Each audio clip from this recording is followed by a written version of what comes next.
अपने previous lectures में हमने बेसिकली अप्रॉक्सीमेट मेथड्स के बारे में डिस्कस किया था कि कैसे मल्टी इलेक्ट्रॉन सिस्टम्स में जिसमें हमारे पास एक ही न्यूक्लियस है हम एटम की एनर्जी को वर्कआउट कर सकते हैं वेरिएशन प्रिंसिपल या परटर्बेशन थ्योरी का यूज़ करके। और हमने उसके लास्ट में पॉली एक्सक्लूजन प्रिंसिपल के भी एक ब्रीफ आइडिया लिया था। तो आज जिस टॉपिक के बारे में हम डिस्कस करने वाले हैं वो है केमिकल बॉन्ड। तो बेसिकली मैं केमिकल बॉन्ड की बात करता हूँ तो आप जैसे जानते हैं कि मॉलिक्यूल्स, सबसे सिंपल अगर मैं मॉलिक्यूल की बात करूँ तो H2 O2 या N2 की। तो बेसिकली इनमें क्या होता है कि आपके पास जैसे H2 की अगर बात करूँ तो आपके पास दो न्यूक्लियस होते हैं जिसमें दोनों में प्रोटॉन्स हैं और बेसिकली आपके इलेक्ट्रॉन्स, आपके पास दो इलेक्ट्रॉन्स हैं जिस पूरे सिस्टम में एक तरीके से एग्जिस्ट करेंगे।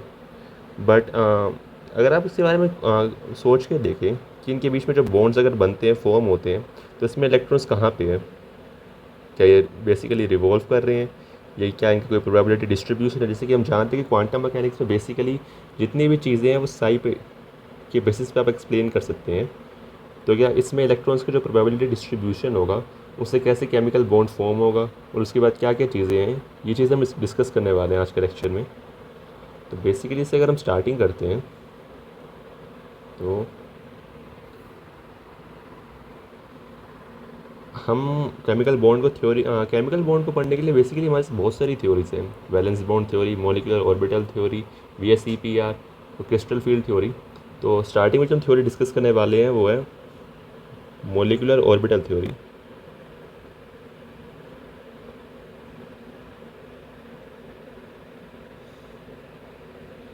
मॉलिक्यूलर ऑर्बिटल थ्योरी, इसे मॉलिक्यूलर ऑर्बिटल थ्योरी कहने का रीज़न एक ये भी है कि इसका एक एजम्पशन है कि जो हम ट्रायल फंक्शंस लेते हैं, जैसे कि आपको अगर याद होगा तो हम वेरिएशन प्रिंसिपल का जब भी यूज़ करते हैं एनर्जीज फिगर आउट करने के लिए तो हम ट्रायल फंक्शंस एज्यूम करते हैं। तो मॉलिक्यूलर ऑर्बिटल के अकॉर्डिंग भी हम दो ट्रायल फंक्शंस को एज्यूम करते हैं। एक हमारा होगा साई प्लस, जो कि बेसिकली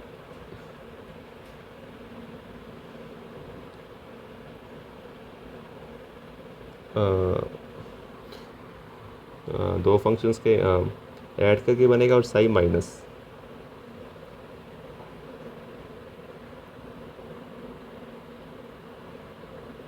बेसिकली आपके जो कोफिशिएंट्स है कुछ भी हो सकते हैं, ज़रूरी नहीं है कि आपके जो कोफिशिएंट्स प्लस में या वो माइनस में भी हो, कम्प्लीटली डिफरेंट भी हो सकते हैं। और इसमें क्या होता है आपका बेसिकली मॉलिक्यूलर ऑर्बिटल्स में आपके जो नंबर ऑफ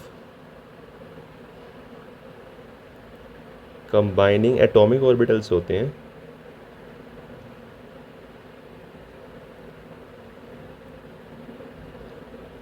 वो आपके नंबर ऑफ मॉलिक्यूलर ऑर्बिटल जो फॉर्म हुए हैं उसके इक्वल होगा। जैसे अगर मैं बात करूं कि अगर आपका एटॉमिक ऑर्बिटल्स 3 कंबाइन हो रहे हैं तो आपको 3 मॉलिक्यूलर ऑर्बिटल्स मिलेंगे। अब अगर इसको मैं एक्सप्लेन करने का ट्राई करूं तो अगर आपको बेसिकली याद होगा तो आपको जो हाइड्रोजन एटम का अगर मैं 1s का केस लेता हूं तो आपको ध्यान है कि यहाँ पे कोई कांस्टेंट इंटू रेस्ट का पावर एक एक्सपोनेंशियल डिके का टर्म आपका होता है -r/a0। इसको अगर आप एक ग्राफ पे प्लॉट करेंगे तो आपको ये, या अगर मैं यहाँ पे साई और आर को प्लॉट करता हूँ तो आपको एक एक्सपोनेंशियल डिके ग्राफ मिलेगा। ठीक है, अब मान लीजिए बेसिकली जहाँ पे आपका R0 है यहाँ पे आपका बेसिकली न्यूक्लियस हो गया। और जब 3D स्पेस की बात करते हैं तो आपका स्पेस जहाँ पे यहाँ पे R एक्सटेंड हो रखा है, मान लीजिए कि आपको जो पीछे है, अगर आप यहाँ भी वेव फंक्शन देखेंगे तो इसे सिमेट्रिक बनेगा। अगर इसे मैं सही से एक बार ड्रॉ करूँ तो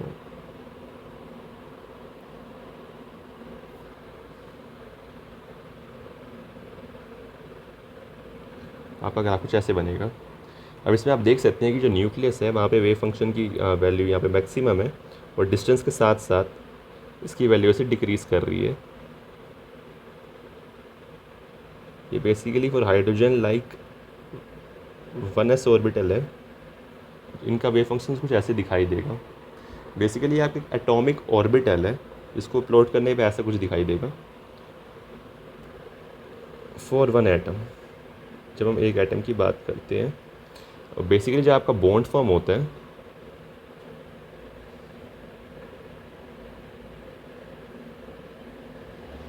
तो इसमें आपके एटलीस्ट 2 न्यूक्लियाई आते हैं। तो अभी हम एक केस अगर लेके देखें, जैसे मान लीजिए आपके पास आपके दो वेव फंक्शंस है इस फॉर्म के। अगर ऐसे आपके दो एटम्स पास आएंगे, जैसे अगर हम एग्जांपल के लिए भी H2+ लेते हैं। H2+ लेने का रीज़न क्या है कि इसमें आपके 2 न्यूक्लियाई है प्लस इसमें आपका 1 इलेक्ट्रॉन है। यहाँ पे एक 1 इलेक्ट्रॉन सिस्टम है, तो इसमें बेसिकली आपने जो हाइड्रोजन आइटम के लिए रिजल्ट्स निकाले थे तो उसके आप सारे रिजल्ट्स को इस पर डायरेक्टली अप्लाई कर सकते हैं। तो उसमें बेसिकली क्या होता है, आपका एक न्यूक्लियस हो गया, उसके बाद आसपास आपका एक इलेक्ट्रॉन का प्रोबेबिलिटी डिस्ट्रीब्यूशन होगा, प्लस में यहाँ पे आपका एक न्यूक्लियस होगा और उसका प्रोबेबिलिटी डिस्ट्रीब्यूशन होगा। अब जब इनको ऐड करेंगे तो ये आपके एटॉमिक ऑर्बिटल्स हैं।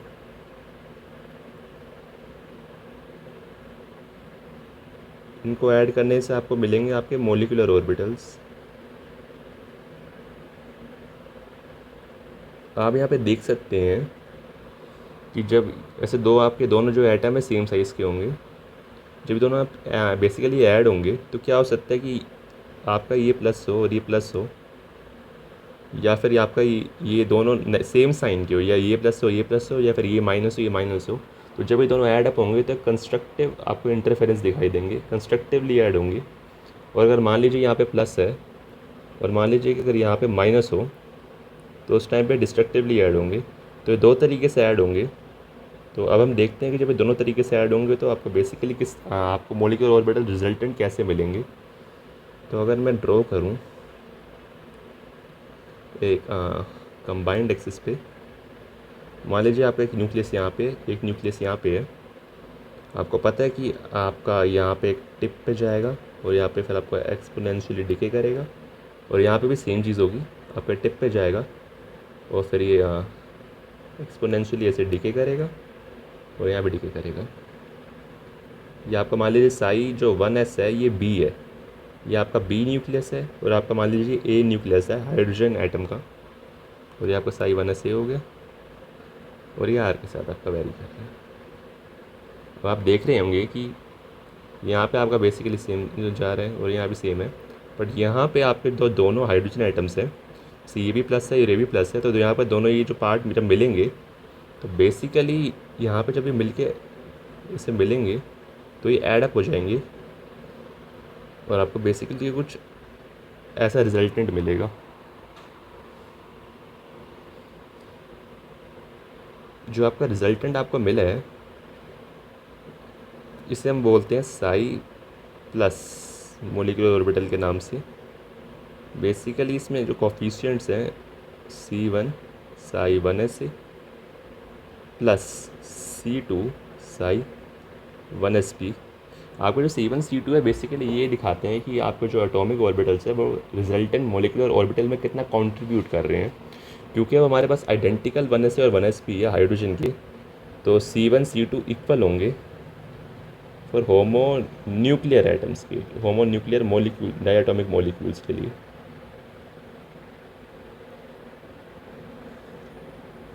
होमो न्यूक्लियर मतलब कि दोनों का न्यूक्लियस सेम है, और डायटोमिक मतलब हमारे पास दो वो है। तो आप मान सकते हैं कि C1 C2 कब C की इक्वल मान लीजिए तो आपके पास आ गया C 1s A plus 1sp। तो जब ये दोनों ऐड होंगे तो आपको इस तरीके का कुछ वो देंगे। अब हमारा दूसरा कॉम्बिनेशन ट्राई कर सकते हैं, क्या हो जब आपके पास ये माइनस में हो। यहाँ पे ज़रूरी नहीं कि ये C और ये C दोनों सेम हो, यहाँ पे सिर्फ मैं C डैश से डिनोट करूँगा। मान लीजिए आपका Sai 1s A minus 1sb हो। अब इस केस में क्या होगा, तो इसमें केस में अगर हम ड्रॉ करके देखें तो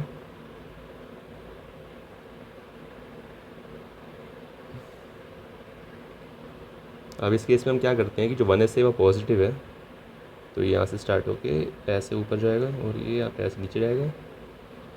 और इस वाले केस में यहाँ पे यहाँ से स्टार्ट करके ये कुछ ऐसे जाएगा और ये कुछ ऐसे जाएगा।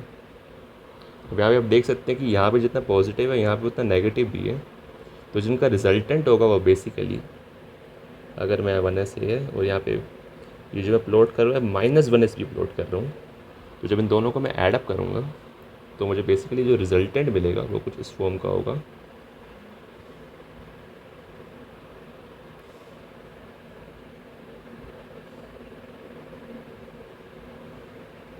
और यहाँ पे जो आपकी वैल्यू आएगी रिजल्टेंट की वो 0 होगी।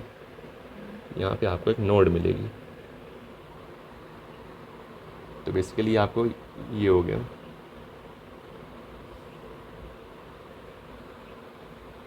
तो बेसिकली आप देख सकते हैं कि यहाँ पे आपकी नोड है और यहाँ पे आपका वो है।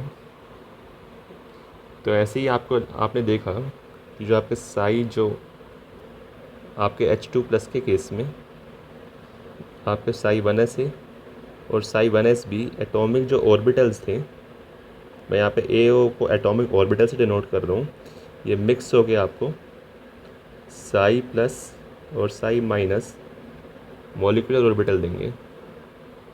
यहाँ पे जो साई प्लस और आपको साई माइनस आपके मॉलिक्यूलर ऑर्बिटल्स देंगे आपको। तो यहाँ पे आपके 2 एटॉमिक ऑर्बिटल्स हैं, ये आपको 2 मॉलिक्यूलर ऑर्बिटल दे दिए।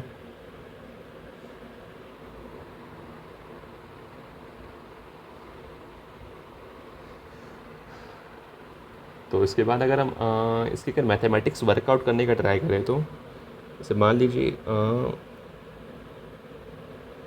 लीजिए जैसे अब हम एक चीज़ देखते हैं, जैसे कि एक बार ये देखिए कि आपके पास ये C है और यहाँ पे एक C' है। अब इनकी वैल्यू क्या होगी? तो normalising molecular wave functions, molecular orbital wave functions. अब हम मोलिकुलर जो ऑर्बिटल हमें वेव फंक्शंस मिले उनको नॉर्मलाइज करेंगे एंड ओवरलैप इंटीग्रल। अब हम ओवरलैप इंटीग्रल एक टर्म होता है उसके बारे में भी डिस्कस करेंगे।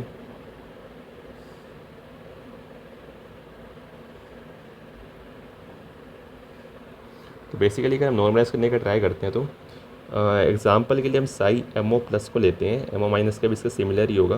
तो हमारे पास है C Sai 1s A plus psi 1s B।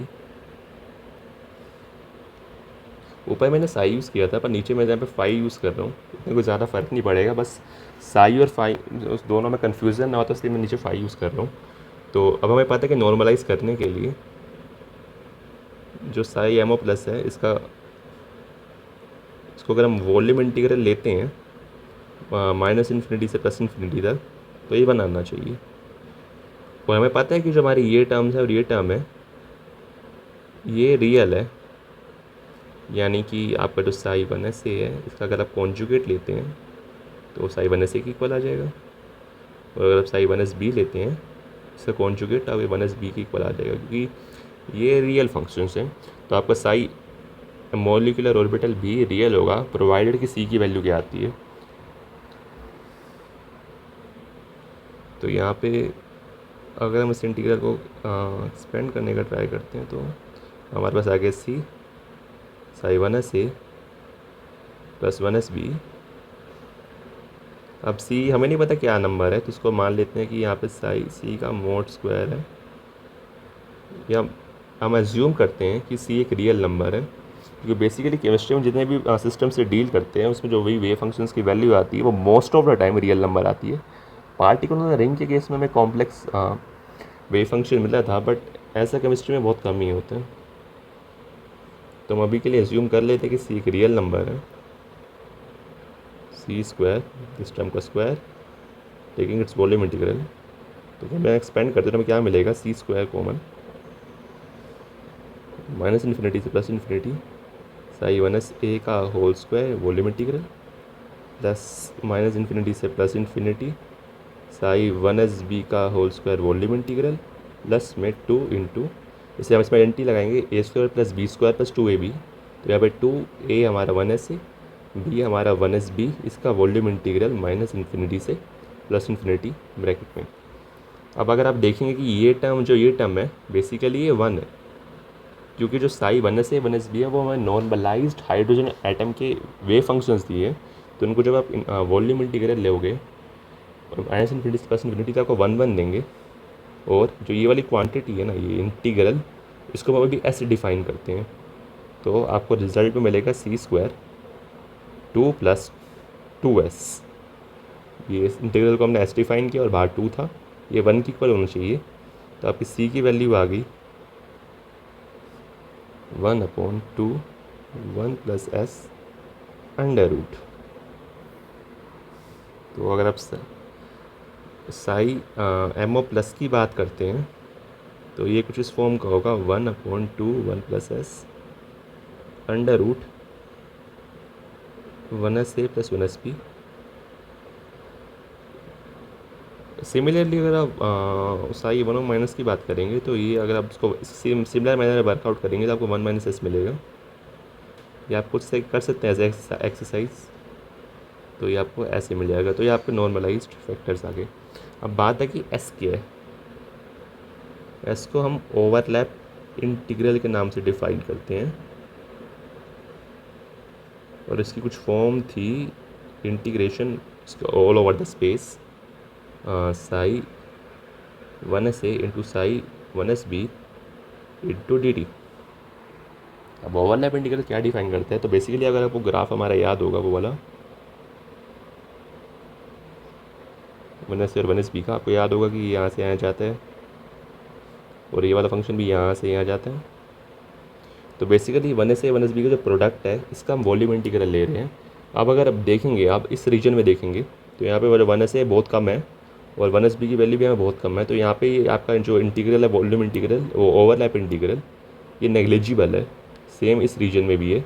तो जो ओवरलैप इंटीग्रल है ना, इसकी सिग्निफिकेंट वैल्यूज बीच वाले रीजन में आएगी जहाँ पे ओवरलैप हो रहा है। तो बेसिकली आपका ओवरलैप इंटीग्रल ये डिफाइन करता है कि आपका दोनों एटम्स में कितना अच्छे से ओवरलैप हो रहा है। यहाँ पे एस की वैल्यू आपकी बहुत ज़्यादा कम होगी और यहाँ भी आपकी एस की वैल्यू बहुत ज़्यादा कम होगी, ऑलमोस्ट नेग्लिजिबल। यहाँ पे आपकी एस की वैल्यू एक सिग्निफिकेंट वैल्यू आएगी।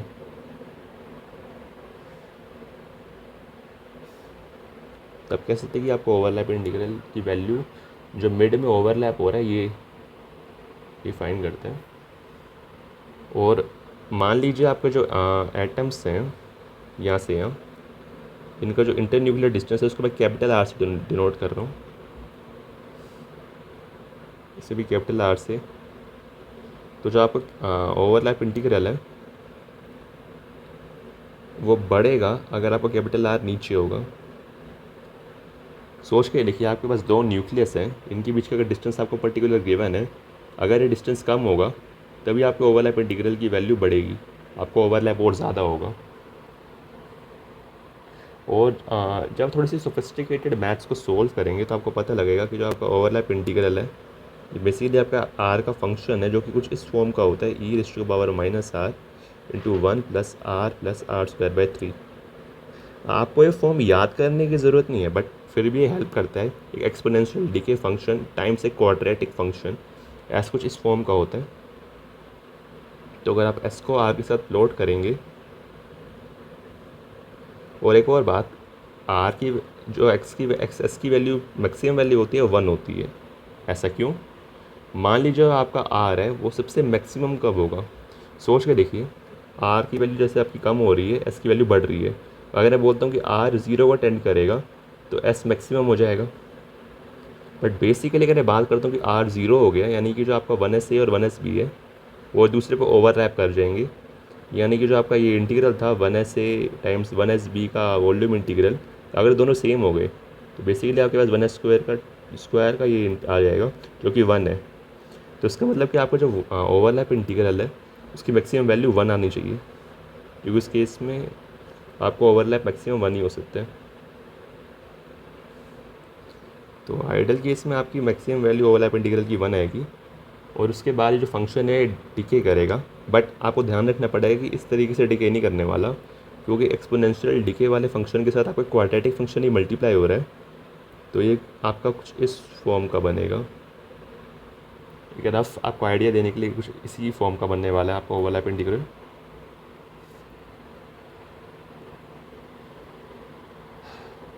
अब इसके बाद हम क्या करने वाले हैं कि हम जो हमारे पास साई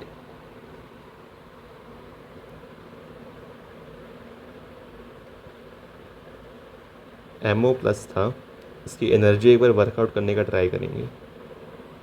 अब आपको ध्यान होगा कि जो आपकी एनर्जी होती है वो बेसिकली एक्सपेक्टेशन वैल्यू हो गई हैमिल्टोनियन की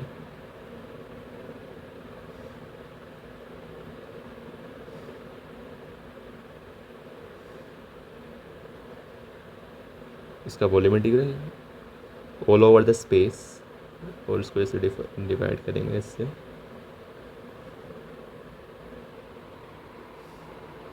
तो इसको कंप्यूट करने के बाद, और इसमें मैं एज्यूम कर रहा हूँ कि जो हमारे साई एमओ है वो बेसिकली भी नॉर्मलाइज नहीं है।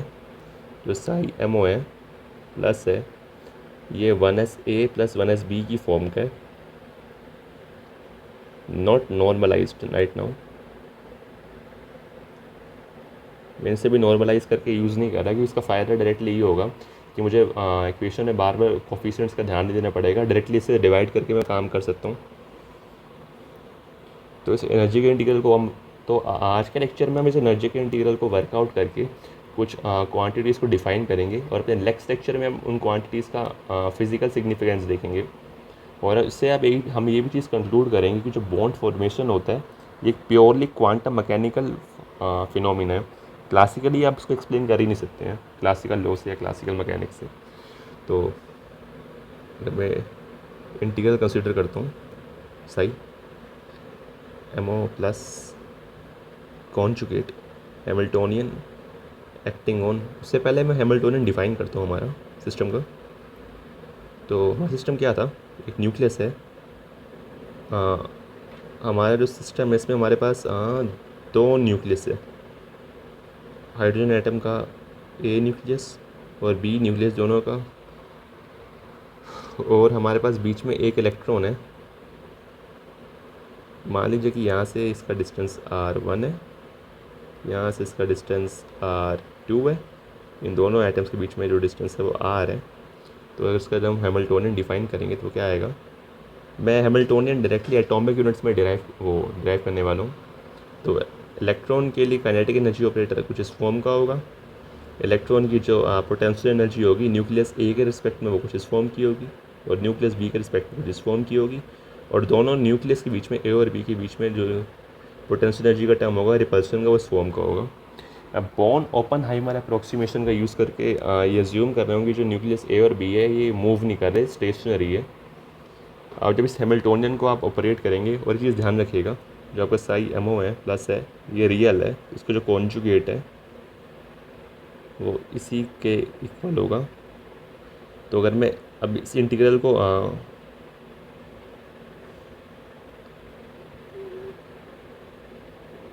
सोल्व करने का ट्राई करूँगा तो मुझे मिलेगा, ये मेरा बेसिकली साई एमओ ही हो गया। हैमिल्टोनियन मेरा कुछ इस फॉर्म का आ जाएगा, Sai Hamiltonian plus 1/r minus 1/r1 minus 1/r2 into मेरा साई एमओ जो प्लस था बेसिकली वो मेरा Sai 1s a plus psi 1s b है। तो मेरा यहाँ पे भी Sai 1s a plus psi 1s b आ गया। मुझे यहाँ पे मिला माइनस ये minus 1/r plus minus 1/r1 minus 1/r2। इसका वॉल्यूम इंटीग्रल लेना है हमारे पास 1s a plus 1s b, इसका वॉल्यूम इंटीग्रल। अब इसमें हम एक क्योंकि हमारा जो हाइड्रोजन हमने हाइड्रोजन लाइक एटम लिया था तो उसमें हम एक चीज़ कर सकते हैं क्या कि हम इसको दो पे ब्रेक डाउन कर सकते हैं, 1s a plus 1s b। हम क्या करेंगे माइनस जो है माइनस 1/r1। अब क्या करेंगे इसमें हम कि जो 1s है इसको लगाएंगे, और जो बाकी का टर्म था 1/r माइनस 1/r2 इसको अलग कर देते हैं 1s a के साथ। और उस पूरे का वॉल्यूम इंटीग्रल प्लस में जो 1s/b का टर्म इसको अलग कर देते हैं 1s/a plus 1s/b minus λ² plus यहाँ पे हम -1/r2 वाला टर्म लेंगे और यहाँ पे 1s/b आ गया प्लस 1/r माइनस 1/r1। ये डेरिवेशन आपका यूज़फुल नहीं है, बेसिकली आपको बस रिजल्ट्स को याद करना है। बट इन केस अगर कोई क्यूरियस है जो डेरिवेशन देखना चाहता है तो उसको देख सकते हैं, वरना आप उसे स्किप भी कर सकते हैं। अगर आप ध्यान से देखेंगे तो आपको जो ये माइनस ये वाला पार्ट है ये आपका हाइड्रोजन लाइक एटम्स का हैमिल्टोनियन है। तो बेसिकली आपको ध्यान होगा, अगर मैं ऊपर आऊँ तो जो हाइड्रोजन लाइक एटम्स होते हैं उनका हैमिल्टोनियन जो होता है, हाइड्रोजन लाइक एटम्स के लिए हैमिल्टोनियन बेसिकली आपको -λ²/2 - 1/r होता है। तो बेसिकली इसको जब आप वोरेट करते हैं वेव फंक्शन पे तो आपको बेसिकली एनर्जी मिल जाती है। और क्योंकि 1s के सिस्टम अप्लाई बात करें तो ये 1s की एनर्जी होगी, क्योंकि हम ग्राउंड स्टेट्स की अभी कंसीडर कर रहे हैं। तो मेरे पास क्या आ गया, इंटीग्रल 1sa प्लस 1sb, ये जो टर्म इस पर अप्लाई होगा तो मुझे मिलेगा एनर्जी 1s की टाइम्स 1sa। और हमें पता है कि जो हमारा 1s और 1sb है वो आइडेंटिकल हाइड्रोजन आइटम्स हैं, तो उनकी एनर्जी भी सेम होगी। प्लस में Sai 1sa upon r minus psi 1sa minus में 1/r2, ये चीज़ इसका वॉल्यूम इंटीग्रल यहाँ पे आ गया हमारा 1sa प्लस 1sb इंटू यहाँ पे भी एनर्जी 1sb यहाँ पे मिलेगा हमें, और plus 1sb upon r minus 1sb upon r1, इसका भी वॉल्यूम इंटीग्रल। अब अगर आप इसको खोल के देखेंगे तो आपके पास बेसिकली 2 3 4 5 6 12 टर्म्स आएंगी। तो उन 12 टर्म्स को अगर आप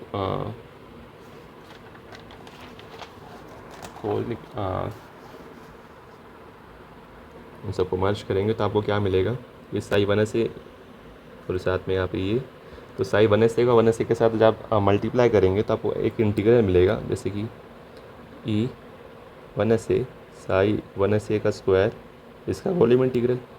अब अगर मैं दूसरा वॉल्यूम इंटीग्रल देखता हूँ तो साई 1sa स्क्वायर, उसके बाद आपको मिलेगा साई 1sa।